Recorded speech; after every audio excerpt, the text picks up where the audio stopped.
Hey, everybody. Thanks for joining me. It's Mark. With me on my podcast today is Steve Rice. Steve is an industry veteran. I'm sure many of you will recognize him and his story. He and I connected when he reached out after a blog that I wrote caught his interest, and we traded a couple of old price lists and pictures of some collectible items that he had, and just started a conversation. And he mentioned as part of that he and I had taken our NACE certification together 20 odd years ago. It got me thinking about my experience and how I used NACE as a retailer. And even though Steve never owned his own stores, he used it in a very similar way, which is to say it support his business. We decided to get on a call and see if there would be perhaps an interesting conversation that we could capture, which paint retailers might enjoy listening to. And we got on a prep call, which is usually, 15, 20 minutes. And 90 minutes later, we were still talking. And so this is a really great topic, and the retailers that I think could really benefit the most from this, small retailers, 1, 2, 3 stores, they're often subjected to wild swings in the business cycle, in the economy. One big customer loss could make a tremendous difference in a year if you only have 1 or 2 stores. And being a NACE certified coating inspector for me during my time in the store, I was able to use that skill, that certification, in a number of ways to level that out. So it's a great tool for micro retailers to use themselves. If you're a larger dealer and you have reps out on the road, if any of those reps have an interest in industrial products, because that is an important component of this. It's a very difficult certification to get. It's, if I'm not mistaken, it's 3 separate sessions of a week long each, as well as a peer-reviewed exam at the end. So it's only for those who are committed, particularly to industrial products. But if you have people on your staffs that you feel fit into that category, it's an outstanding way to set them apart from the other reps that are on the territory in your area, and really a great way to help sales reps close business and even engender new prospects and new accounts. So let's hear how he did it. Brian, put my email address and cell phone number up on the screen. If there's something you'd like to hear about or you think you'd like to see me write about, shoot me a text, shoot me an email. I always enjoy hearing from you. In the meantime, here's Steve. Everyone, thanks for joining me today. With me today on my podcast is industry veteran Steve Rice. Steve, how are you this evening? Fantastic, Mark. Hey, thanks for having me on. Why don't you tell us a little bit about your career in the paint industry before we get started? Well, sure. I've been a lifelong paint guy. I started as a stock boy, actually, working for an independent dealer back. I won't say exactly how long ago, but it was back in the days when the paint contractors would bring in an empty gallon milk jug, and I'd fill it up with mineral spirits for $1. And we kept a big old drum of mineral spirits in the basement. I don't think OSHA would allow that anymore. No, we But had one of those for mineral spirits and for denatured alcohol too. I don't think that would be sure, legal anymore. no.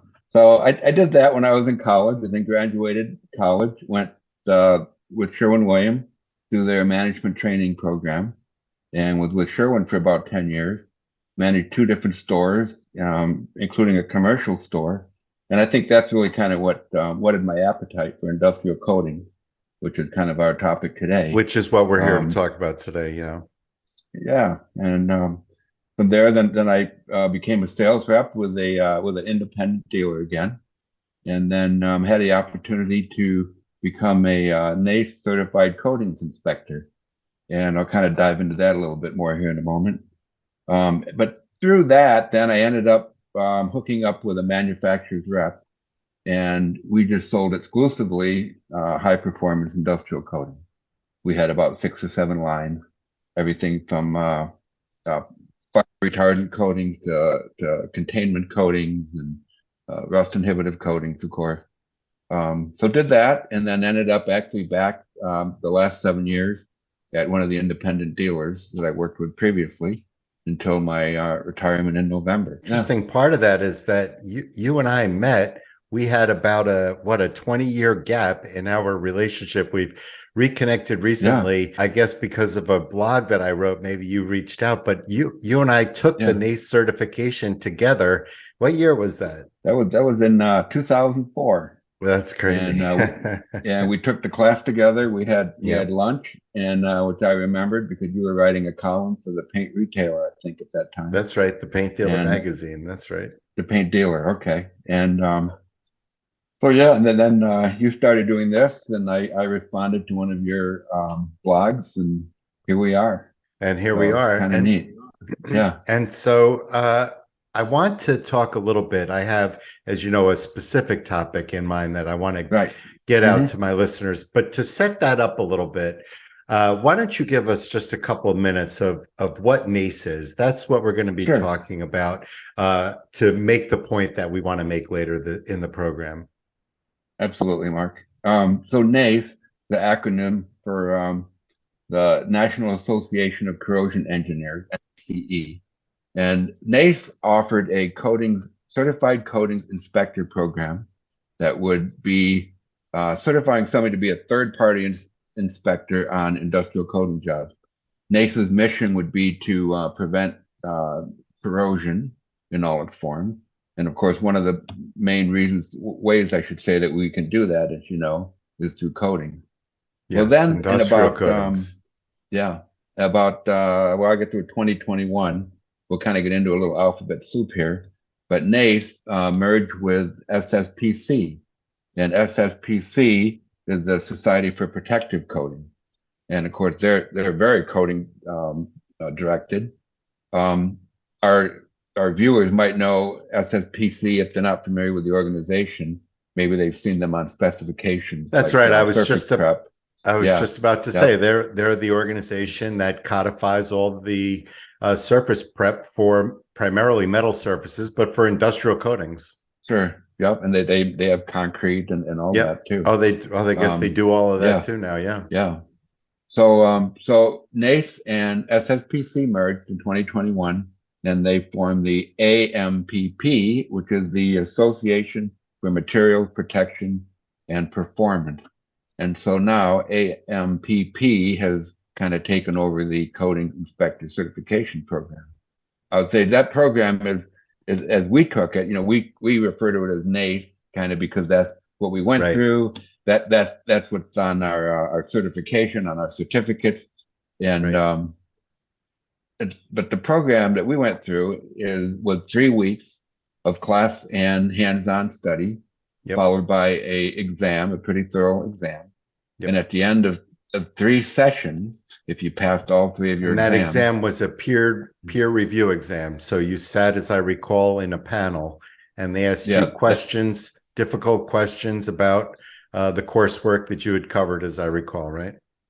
Absolutely. And that would be the final exam in order to get your certification. So they flew in like 3 experts from coatings experts from around the country. And they would drill down and make sure that you knew your stuff. And when you're sitting there eyeball to eyeball with these guys, and there's no kind of given the BS to get through it. That's as close to a high stress situation as paint gets, Steve. Yeah, no, it's a pass or fail. That's as sweaty as it gets. And you got this certification, which is the same certification that I got, the NACE Level 3. And you use that in some way to impact your business significantly. And that's the story that I want you talking about today. So how did you do that? Yeah. So as a sales rep, I think the biggest, and actually to the dealers out there, the biggest advantage is kind of at the base level, which is, first of all, just getting the knowledge and the knowledge of coatings and how coatings work, how the environment, how the circumstances, application, everything fits together in order to build a successful coating system that will do the objective that you're trying to accomplish. So once you have that knowledge, then I found that then I had the confidence to really go in and talk to anybody, whether it's an architect, an engineer, an industrial coating contractor, which significantly expands your customer base, right? That significantly expands the prospective base and therefore the base. It does, because then I would start making calls on facility managers for like water, wastewater. Everybody's got that handles their town. Power companies, food and beverage, you can find those around. Any chemical processing, anything that's heavy duty application that requires severe coatings to help prevent corrosion. So I would call out on a lot of architects and engineers, and it gave you the certification, gave you the credibility to get those appointments. And architects and engineers were very familiar with coatings inspector certification, as are the heavy duty industrial contractors. So you get those appointments, and then your goal was kind of to get on specification. Those sales cycles were sometimes a little complex, a little bit longer, because Right. they're doing specifications and plans to projects that might not come to fruition on the paint side for another year or so. That's right. I Um, remember that. but the other thing that would be an advantage of that is then you find out things that are coming up on the table. So you can go to your contractors and say, hey, such and such wastewater treatment rehab is coming up. Are you bidding that? And now you're the guy that brought that to them. And by the way, these are the coatings that I've gotten on the specification. And you just kind of go and you start the sales process from there. Right. The other I thing that was remember having a beneficial. similar experience. Pardon me for cutting you off. Yeah. I remember having a similar experience in New York that all of a sudden there were customers available to me after I had taken the NACE certification that I would not have Hmm. seen otherwise. It wouldn't have occurred to Yeah. me, frankly, to see. And because of them, I grew my business very significantly. In my opinion, Absolutely. as a direct result of the NACE, probably added 30% to my business Sure. using Sure. industrial products and NACE. Anyway, sorry, I didn't mean to Well, interrupt, but well, no, that's fine. That's a great point. And and to that point, you can have even like a little small epoxy job, and there's as much profit in that as there is in say 50 gallons of latex apartment paint or a skid of block filler, and the margins are better. And and let's talk about the margins actually, because that's one of the mhm. things that we talked about on our prep call. Why are the margins better when you're coming in as a dealer who's also NACE certified? Why are the margins better there, Steve? The cost to a facility of having to do a major project is so much more compared just to the cost of the paint cans themselves. And if you can come in as the knowledgeable person that actually has some credentials behind them and say, look, here's the specification, here's how we can do it correctly, here's how we can do it correctly so it's going to last for 20 years, then whether that can of epoxy is $50 or $70, they're not even going to blink at that. And so it gives you the opportunity to make more money because your Right. service, you're adding something to the Hmm. transaction that's of more value to the customer than just how much is the can of paint. And I think for the local dealer, sure, there's the big companies out there. There's the big, the Sherwin-Williams, the Carboline, etc. But their reps can handle that work. But in many cases, the knowledgeable reps, they're handling a state or two or three states. And if you go through the certification program, then you are the expert in your selling market. And I think people will gravitate toward you for that reason. And here's the thing, a lot of times on paint jobs, the difference between picking one vendor over another is very subtle. It's a very level playing field. Everybody can sell the same paints for the same price for the most part. Everybody Hmm. has the same technologies for the most part, products that Benjamin Moore dealers have, Sherwin-Williams stores can get. And so it's hard to differentiate yourself in a market like that. And the NACE Right. certification is an outstanding way to Hmm. pull yourself away from the group and say, I'm different from them. I'm Yeah. a little Yeah. better than them. My words mean a little more when I put them in the conversation, and therefore I'm a little more expensive. And that's how you're able to get higher Right. margins. And that's how I was able to use it.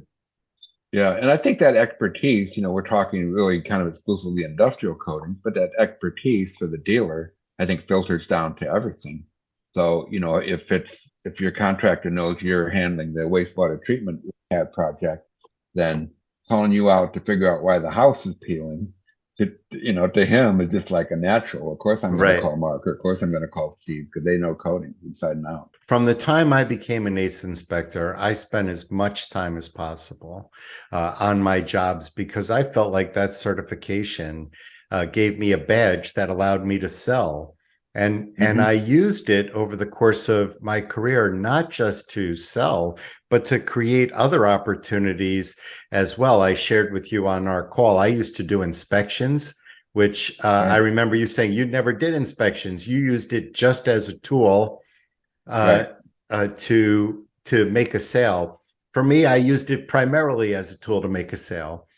But there were Mm-hmm. other times when I looked at it and thought, you know what? I can make a little bit more money not making the sale just by being the inspector on this job. And as a dealer, as a small retailer, I was 1 and 2 stores for the entirety of my career.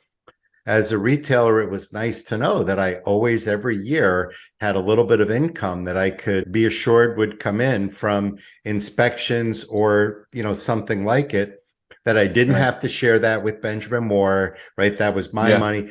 And on top of that, it's my marketing spend, because the more paint jobs Right. I'm on, the more paint jobs I'm going to sell ultimately. Exactly. Yep. And the more you hear about you in that loop, yeah, And fantastic. so it put me on all the big paint jobs in the Mm-hmm. Bronx for sure. And that was anything industrial in nature. I at least got me in probably all 5 of the boroughs. Not that there was much in Manhattan, but it at least Yeah. got me in the door on all of them. And Yeah. frankly, if I just knocked and said, I'm a Benjamin Moore retailer in the Bronx and I'm super hungry, they're not even going to Mm-hmm. listen, because there's 50 other people that are knocking on the door saying the same thing. Yeah. And so I was able to use that to really open it up. And that's why I loved your story, because Mm-hmm. you did the same thing, not owning your own business. You did it in the employ of somebody else, but you basically did the same Right. thing, as you used this certification to stand Right. on. To get indoors and start to begin that sales process and that Yep. relationship building process. And then it Yep. just kind of expands from there. People who have problems will pay to have them solved. Mm-hmm. In my Exactly. experience, I told you the story the other day. The biggest customer we ever had, ever in my career, bought hundreds of thousands of dollars worth of paint from us a year, and I wouldn't even know Mm-hmm. how much spray equipment and whatnot. And it all started, hundreds of thousands, probably millions over my career, from this Mm-hmm. one guy. And it all started when they had VOC problems with the city of New Yeah. York, just as the law is starting to change. And I'd been knocking on their door trying to sell them paint, but of course, who the hell would listen to me Yeah. until they had a problem? And then they were like, "Does that NACE certification handle VOCs?" And I was like, "Yeah, that's right Yeah. up my alley, man." And Absolutely. right, and the next thing you know, and they became my biggest customer for, Uh-huh. I think I mentioned to you, I had them for a really good run, probably 5 or 6 years. They were making me rich. Yeah. And that was Sure. all because of my NACE certification. And I feel like what I wanted to say to retailers listening, particularly retailers like I was, 1 or 2 stores, 3 stores, it's great as a retailer to have an alternative source of income within the industry. This NACE certification was great for me during the course of my career. We're not going to talk about it a lot tonight, but Steve, I mentioned the other day, I did a lot of Mm-hmm. consulting. If you've been following a long time, you Right. know that I did that. And so all of that for small retailers allows you to level the chart that the Mm-hmm. economy is going to do to you, that your relationship Right. with your biggest customer is going to do to you, right? I mean, I was a 2-store dealer, probably doing a few $1,000,000 a year when this, guy Cooper Tank said our deal is done, and just Yeah. in the snap of a finger, as a small retailer, you could easily lose 10% of your business in one customer. But I had other Right. things in my business that were able to smooth that. And the NACE certification was a great example of that. And so I think that there are other examples, whether or not your interests, like Steve's interests, like mine were in, Steve, your interests, like mine, were in industrial coatings. But if you have other interests in your business and you're a small retailer, Yeah. there's other parallels that you can find. Sure. And then just to speak too to having different legs of the stool to stand on. So even though we get the economic ups and downs, and you can lose a customer in a minute, but right now we've got this whole infrastructure package, and those projects are going forward, and they're funded by the government. And That's so right. if they're building bridges and they're repairing things, dealers can be a part of all that. They got billions in Connecticut. Yeah. We already see the Hmm. construction going Yeah. on in some places. There's a big project going on at 2 big pieces of infrastructure over by 95, and also the Amtrak Metro North station Hmm. that's over there. And they're spending, I think, I think I read Connecticut got like $12 billion. Yeah, Some amazing. amount of that is going to be paint, y'all. Yeah, right. Right. Exactly. And so NACE certified inspectors are going to be able to find out who that business is going to, because they're going to have inside tracks to that, Right. because the people on those jobs will talk to NACE certified inspectors. So I was going to say that's where I found the relationship with the architects and the engineers really Yeah. paid some dividend. That you had the Yeah. inside track on what was coming up, and then you could start to bird dog it through. That's right. And here's the thing that people say things like, I've heard dealers say things to me like, well, these are not the kind of jobs that we generally go for. We don't do big infrastructure projects. We leave that to Sherwin-Williams. But guess what? There are set asides on projects like this that Hmm. won't go to Sherwin-Williams. There are set asides on projects like this from the federal government where you can sell the federal government regular Benjamin Moore, Rust-Oleum, PPG, whatever industrial products you Yeah. have on your shelves at a very nice profit, and get paid very handsomely and very quickly, get paid in a timely manner. Now, it's true, you're not going to get the 100,000 gallon part of that job because you're Hmm. not capable of handling it anyway. And so it goes Right. appropriately to Sherwin-Williams. But the government does set aside, and there are regular independent uh, independent paint retailers who are getting that business. And so Right. if with a NACE certification, you would have an enormous advantage. And they do buy Rust-Oleum products, which most Right. independent retailers I know buy competitively. They do buy Benjamin Hmm. Moore products, which most independent Right. retailers I know have access to. And once you're in that door, we've sold some projects too where, oh, by the way, we need, 50 roller handles and 150 roller covers and 25 extension poles and on and on. And, I mean, those are nice margin items as well. That's right. And so, for example, this guy, Cooper Tank, that I was telling you about before, if he was spraying 3,000 gallons of paint a month or whatever the hell he was spraying at that time, think about Hmm. the number of tips we were selling him. Yeah. Right. He never Yeah. asked the price about a tip, Yeah. you Yeah. know?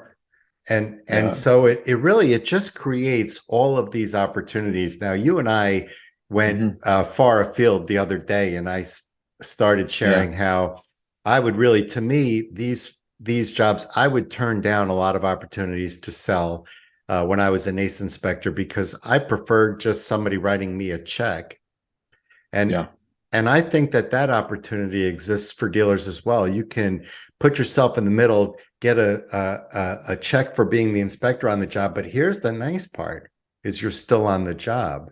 And Hmm. so a lot of times I would be hired to be the inspector on the job. That would be a great relationship that I would build as an inspector with one or two or sometimes three painting contractors on one job, depending on the size of the job. And Yeah. so those relationships were now mine, even though I didn't sell them any paint. All I did was Hmm. bill these guys for, whatever, 20 days of inspections. So I didn't sell them any paint, but I still made the relationship, and we sold them a lot of paint on the next job. And so Hmm. that's how something like this can really make a difference and catapult if you're interested. And for larger dealers listening, this same opportunity exists if you have one of your reps who have some sort of interest in industrial. You have to have the industrial bug, right, Steve? Right. Yeah, Uh, absolutely. It's a you little bit gotta different animal. Right. You got to have Yeah. that first, because we like talking about mill thickness. We like making Hmm. analysis. We like writing specs. So it's got to be that type of person. But if you can identify that type of person on your staff, then the probably about a $10,000 investment to get the NACE certification, maybe a little bit more by Hmm. now. I don't remember how much I paid. It's money that's going to come back to you like any other Right. investment that you make in your business. Calculate an ROI. If you send somebody away at the expense of $15,000 and they add $200,000, $300,000 a year to your Yeah. sales, as I did, Yeah. for 20 years, like, I mean, the math is off the charts on that. Right. I would just remind people, again, we keep talking about NACE, but if somebody wanted to look up more information, to look up the AMPP coating inspector certification. So, Steve, that's a great place to end it. Thanks so much for coming on the show today. Any final words before we let you go? Well, thank you, Mark. I really appreciate the opportunity again. I would just encourage dealers out there, as we've kind of said, to really take a look at NACE or AMPP. It really is a great way to establish yourself as your selling market's leader in coating and get the benefits of that.